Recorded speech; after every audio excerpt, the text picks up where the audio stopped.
Hey guys, welcome back to the bytes with Devpriya. आज हम एक बहुत ही इंटरेस्टिंग और पॉपुलर कोडिंग प्रॉब्लम सॉल्व करने जा रहे हैं। Largest rectangle in histogram. हमें एक एरे ऑफ हाइट्स दिया गया है जहां हर बार का विड्थ 1 है। गोल ये है कि हिस्टोग्राम के अंदर जो भी लार्जेस्ट रेक्टेंगल पॉसिबल हो उसका एरिया फाइंड करें। एग्जाम्पल के लिए यहाँ इस बार का हाइट 5 है और वो 2 विड्थ तक एक्सटेंड हो रहा है, तो एरिया होगा 2 इंटू 5 दैट इज 10। और वही इस एग्जाम्पल का मैक्सिमम एरिया है जो कि एक्सपेक्टेड आउटपुट में मेंशन्ड है। बट ऑब्वियसली और भी रेक्टेंगल्स बन सकते हैं। चलो थोड़ा विजुअलाइज करते हैं। फर्स्ट बार के लिए उसका एरिया ही मैक्सिमम एरिया होगा, पर जब सेकेंड बार पे जाते हैं तो एक एरिया उसका खुद का होता है और एक एरिया हम निकालेंगे ये देख के कि उसे कितना लेफ्ट में एक्सटेंड किया जा सकता है।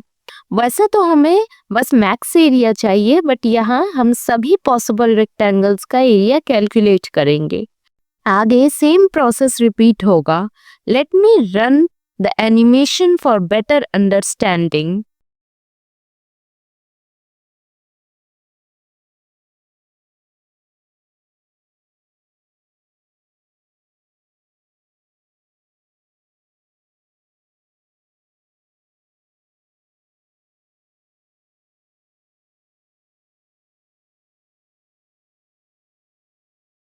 मैक्सिमम वैल्यू जो हमें यहाँ से मिलता है वो है 10। ये जो अप्रोच हमने अभी यूज किया है ये ब्रूट फोर्स है, क्योंकि हम हर आइटरेशन पे सारे प्रीवियस एलिमेंट्स को एनालाइज कर रहे थे, इसलिए time complexity order of n square होगा। स्पेस कॉम्प्लेक्सिटी ऑर्डर ऑफ 1 होगा बिकॉज हमने सिर्फ मैक्स एरिया स्टोर किया है जो कि एक कांस्टेंट है। क्या इसे सॉल्व करने का कोई बेटर अप्रोच हो सकता है? चलिए अब हम सिर्फ पहले 2 बार्स को कंसीडर करते हैं। यहाँ पहला बार दूसरे से ज्यादा बड़ा है, इसलिए ये रेक्टेंगल राइट साइड में एक्सटेंड नहीं हो सकता है। अगर ये चाहे भी तो भी नेक्स्ट छोटी हाइट की वजह से एक गैप या होल क्रिएट हो जाता है जो इसके एक्सटेंशन में हिंड्रेंस बन जाता है। पर छोटी हाइट वाला रेक्टेंगल जिसका हाइट 1 है उसको लेफ्ट तक एक्सटेंड कर सकते हैं। अगर अपोजिट सिचुएशन हो, पहली छोटी हाइट फिर बड़ी हाइट, तो छोटी हाइट का रेक्टेंगल राइट तक एक्सटेंड होता रहेगा तब तक जब तक कि कोई और छोटी हाइट ना आ जाए। And same is true for the bars having the same Heights. ये पैटर्न हमें बताता है कि इंक्रीजिंग ऑर्डर ऑफ हाइट्स में रेक्टेंगल एक्सटेंड हो सकते हैं, लेकिन जैसे ही छोटी हाइट आती है तो हमें प्रीवियस हाइट्स को पॉप करना पड़ता है क्योंकि उनका रेक्टेंगल कंप्लीट हो गया है। अब वो और एक्सटेंड नहीं कर सकते हैं। चलिए इस प्रॉब्लम को एक एग्जाम्पल के साथ ड्राई रन करके समझते हैं। हर हाइट को हम एक बॉक्स के रूप में रिप्रेजेंट करेंगे जिसमें इंडेक्स और उसका हाइट स्टोर होगा। सिंस हमें प्रीवियस एलिमेंट्स को एंड से पॉप करना है, इसलिए स्टैक का यूज करेंगे। शुरू में हमारा स्टैक खाली है तो पहले एलिमेंट पुश कर देते हैं। अगला एलिमेंट है 1, इसे हम कंपेयर करेंगे। हर बार एक हाइट लेंगे और देखेंगे कि स्टैक के टॉप पे जो हाइट है क्या वो करंट से बड़ी है। अगर बड़ी है तो पहले हम इसकी लेफ्ट बाउंड्री ट्रैक करेंगे, यानी ये कहाँ तक एक्सटेंड हो सकता है, और इसे एक वेरिएबल में स्टोर कर लेंगे। यहाँ हमारे पास लास्ट इंडेक्स 0 है, मतलब अगला एलिमेंट जो पुश होगा उसकी लेफ्ट बाउंड्री 0 से शुरू होगी। सिंस 1 2 से छोटा है, इसका मतलब 2 राइट की तरफ एक्सटेंड नहीं हो सकता, बाउंड्री बन जाती है, इसे पॉप करना पड़ेगा। लेकिन जो करंट एलिमेंट है जिसका हाइट 1 है वो लेफ्ट में एक्सटेंड कर सकता है, इसीलिए पॉप करने से पहले प्रीवियस हाइट का इंडेक्स स्टोर कर लेंगे। मान लीजिए हमें इस इंडेक्स को एक वेरिएबल में स्टोर कर लिया। अब प्रीवियस एलिमेंट पॉप करेंगे और उसका एरिया कैलकुलेट करेंगे। हाइट 2 है और विड्थ होगी current index minus previous index. मान लो मैक्स एरिया अभी तक 0 था, तो अब ये 2 हो जाएगा। अब स्टैक खाली है, तो हाइट 1 को स्टैक में पुश कर देते हैं। पुश करने से पहले इसका इंडेक्स लास्ट स्टैक वैल्यू के इंडेक्स यानी 0 से रिप्लेस कर देंगे। इससे हमें लेफ्ट बाउंड्री एक्सटेंड करने में मदद मिलती है। अगली हाइट है 5, जो 1 से बड़ी है। इसका मतलब कोई बाउंड्री नहीं बनेगा और हम 5 को राइट की तरफ एक्सटेंड कर सकते हैं, तो 5 को पुश कर देंगे। 5 पुश हो गया है, तो अब इसका प्रीवियस एलिमेंट 1 को भी राइट की तरफ एक्सटेंड कर देंगे। अगली हाइट है 6, जो 5 से बड़ी है। इसका भी कोई इश्यू नहीं है, हम 1 और 5 दोनों को राइट की तरफ एक्सटेंड कर सकते हैं, तो हम 6 को पुश कर देंगे। 6 ऐड हो गया है, तो 5 और 1 को भी एक्सटेंड कर देंगे। अब अगला एलिमेंट 2 है, जो कि 6 से छोटा है, यानी एक बाउंड्री बन रही है। इसका मतलब 6 राइट में एक्सटेंड नहीं हो सकता है, इसे पॉप करना पड़ेगा। लेकिन पहले हम स्टैक के टॉप का इंडेक्स स्टोर कर लेंगे, क्योंकि करंट एलिमेंट हाइट 2 लेफ्ट में एक्सटेंड कर सकता है। इंडेक्स 3 को स्टोर कर लिया। अब 6 को पॉप करेंगे और उसका एरिया कैलकुलेट करेंगे। इसकी हाइट 6 है और width current index minus previous index से मिलता है। एरिया 6 है, जो मैक्स एरिया से बड़ा है, तो मैक्स एरिया अपडेट कर देंगे। रुकिए, अगले एलिमेंट पे जाने से पहले हमें 2 को पुश करना है, लेकिन स्टैक के टॉप में अभी भी 5 है, जो 2 से बड़ा है। ये भी बाउंड्री बनाएगा और इसे भी एक्सटेंड नहीं कर सकते, इसे भी पॉप करना पड़ेगा। पॉप करने से पहले स्टैक के टॉप का इंडेक्स स्टैट इंडेक्स में स्टोर कर लेंगे, ताकि करंट एलिमेंट का लेफ्ट एक्सटेंशन का ट्रैक रहेगा। अब 5 को पॉप करके उसका एरिया कैलकुलेट करते हैं। ये एरिया मैक्स एरिया से बड़ा है, तो मैक्स एरिया अपडेट कर देंगे। अब स्टैक के अगले एलिमेंट पे जाते हैं, जो कि 1 है। ये 2 से छोटा है, तो यहाँ कोई बाउंड्री नहीं बनती। हम 2 को राइट की तरफ एक्सटेंड कर सकते हैं और 1 को भी राइट की तरफ एक्सटेंड कर सकते हैं, तो 2 को पुश कर देंगे। पुश करने से पहले करंट एलिमेंट का इंडेक्स स्टार्ट इंडेक्स से अपडेट कर लेंगे, ताकि पता रहे कि 2 कितना लेफ्ट एक्सटेंड हुआ। इंडेक्स अपडेट हो गया, तो 2 को पुश कर देते हैं। 2 पुश हो गया, तो 1 को भी राइट की तरफ एक्सटेंड कर देते हैं। अब एक लास्ट एलिमेंट बचा है, इसे भी कंपेयर करते हैं। ये 3 है, जो 2 से बड़ा है, इसे सिंपली पुश कर देंगे। 3 पुश हो गया, तो 2 और 1 भी राइट की तरफ एक्सटेंड कर देंगे। अब सारी हाइट्स पे आइटरेट कर चुके हैं और कोई एलिमेंट नहीं बचा, तो एक एक करके स्टैक के सारे एलिमेंट्स पॉप कर लेंगे।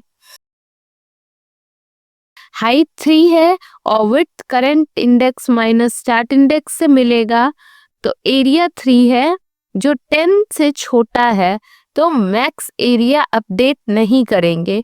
अब अगला एलिमेंट पॉप करते हैं। यहाँ भी एरिया मैक्स एरिया से छोटा है, तो कुछ अपडेट नहीं करना। फाइनली स्टैक में एक एलिमेंट बचा है, इसे भी पॉप कर लेते हैं। यहाँ भी एरिया मैक्स एरिया से छोटा है, तो अपडेट नहीं करेंगे। अब स्टैक खाली हो चुका है और मैक्स एरिया 10 है, तो ये मैक्स एरिया रिटर्न कर देंगे। इस बार हमने मोनोटोनिक नॉन डिक्रीजिंग स्टैक का यूज किया है।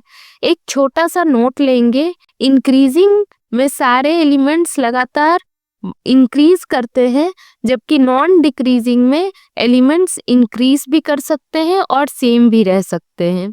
जब हाइट छोटी आती है हम तभी पॉप करते हैं, जबकि सेम और इंक्रीजिंग के लिए पुश करते जाते हैं। इसीलिए ये मोनोटोनिक नॉन डिक्रीजिंग स्टैक है। सिंस सारे एलिमेंट्स एक बार ही स्टैक में जाते हैं और एक बार ही पॉप होते हैं, तो टाइम कॉम्प्लेक्सिटी लीनियर बन जाती है, जो कि ऑर्डर ऑफ n है। स्टैक यूज हो रहा है तो स्टैक स्पेस तो लगेगा ही, इसीलिए इसकी space complexity order of n होगी। ये time complexity brute force method से काफी बेटर है। अब दोनों अप्रोचेस को कंपेयर करते हैं। इस कंपैरिजन में कोई अप्रोच बेटर नहीं है, ओनली ट्रेड ऑफ्स हैं। मान लीजिए दो केसेस हैं। मैंने एक छोटा प्रोडक्ट बनाया है जिसमें ट्रैफिक कम है, मेरे लोकल एरिया के लोग ही इसे यूज करते हैं, डिस्क फुल है और मैं स्पेस नहीं खरीदना चाहती, तो मैं ब्रूट फोर्स चूज करूंगी क्योंकि इसकी स्पेस कॉम्प्लेक्सिटी बेटर है। अब मान लीजिए मैं एक बड़ी इंडस्ट्री चला रही हूँ जहाँ मल्टीपल यूजर्स हैं, बजट इशू नहीं है, तो मैं एक्स्ट्रा स्पेस खरीद लूंगी और स्टैक मेथड चूज करूंगी क्योंकि ये ज्यादा ट्रैफिक को कम टाइम में हैंडल कर सकता है। इसकी टाइम कॉम्प्लेक्सिटी बेटर है। अक्सर इंडस्ट्रीज में एक्स्ट्रा स्पेस खरीद लेते हैं क्योंकि स्पेस खरीदना रिलेटिवली चीपर पड़ता है। इसलिए बेटर टाइम कॉम्प्लेक्सिटी वाला सॉल्यूशन को हम बेटर बोलते हैं इंटरव्यू पर्पसेस के लिए।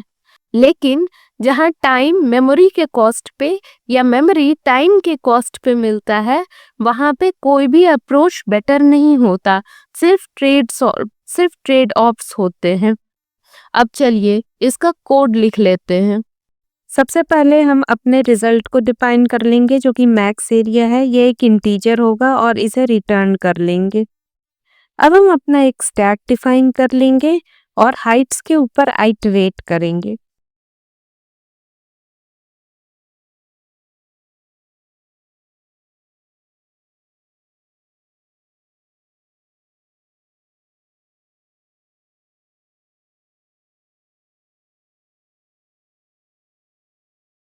इररिस्पेक्टिव ऑफ जो भी हमारा हाइट आता है, अगर छोटा आता है तो पॉप करके अपेंड करेंगे और अगर बड़ा या सेम आता है तो डायरेक्ट अपेंड करेंगे।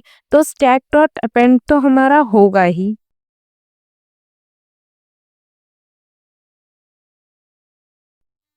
अब हम पॉप का कंडीशन डिफाइन कर लेंगे।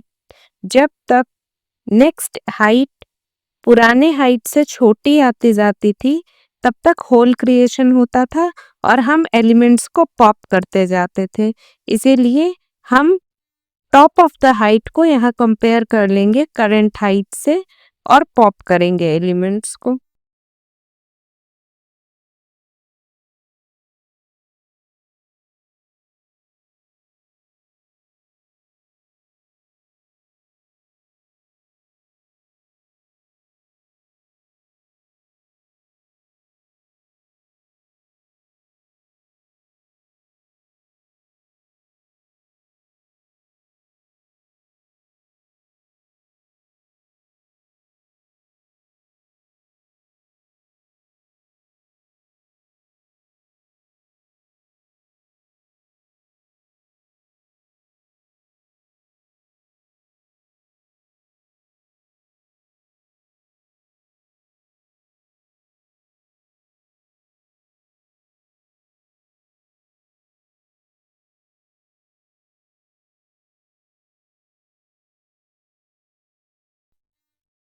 जो हम स्टैट इंडेक्स ड्राई रन में स्टोर करके रख रहे थे विड्थ निकालने के लिए, उसके जगह यहाँ पे डायरेक्टली यूज कर लिया गया है i माइनस स्टैक -1 आप इसे ड्राई रन करके खुद के एंड पे देख सकते हैं।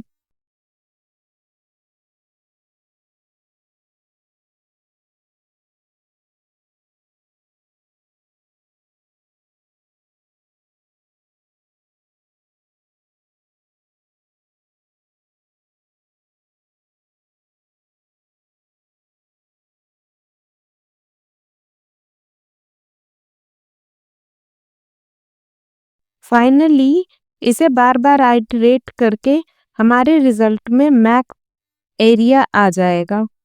बट यहाँ पे एक इशू है, जब हम स्टैक के एंड में रीच कर जाएंगे तो हमारे पास कुछ एलिमेंट्स बच जाएंगे, उसे हमें सबको एक एक करके पॉप करना होगा। इस वजह से हमें एक लास्ट में फॉर लूप और रन करना पड़ेगा, बट इसे हम यहाँ पे स्मार्टली हैंडल कर सकते हैं।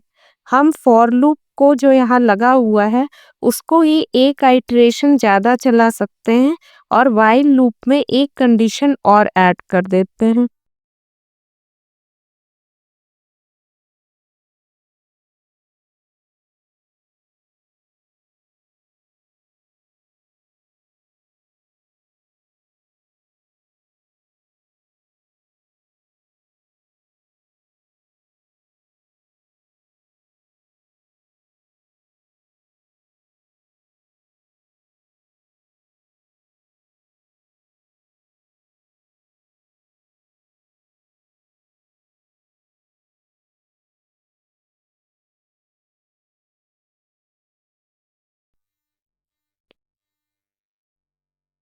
Let us now run it, and I got an error.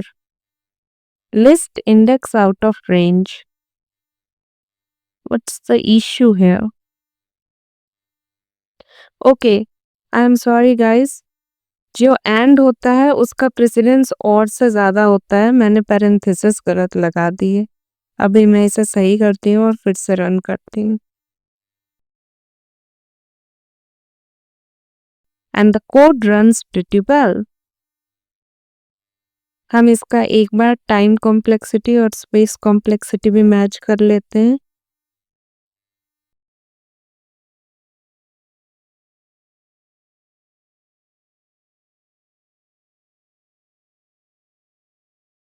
सो दोनों जैसा हमने कैलकुलेट किया था वैसा ही है। That's it for today guys. अगर आपको ये वीडियो पसंद आया हो तो लाइक शेयर एंड सब्सक्राइब करो। मिलते हैं नेक्स्ट वीडियो में, तब तक के लिए कीप कोडिंग कीप लर्निंग।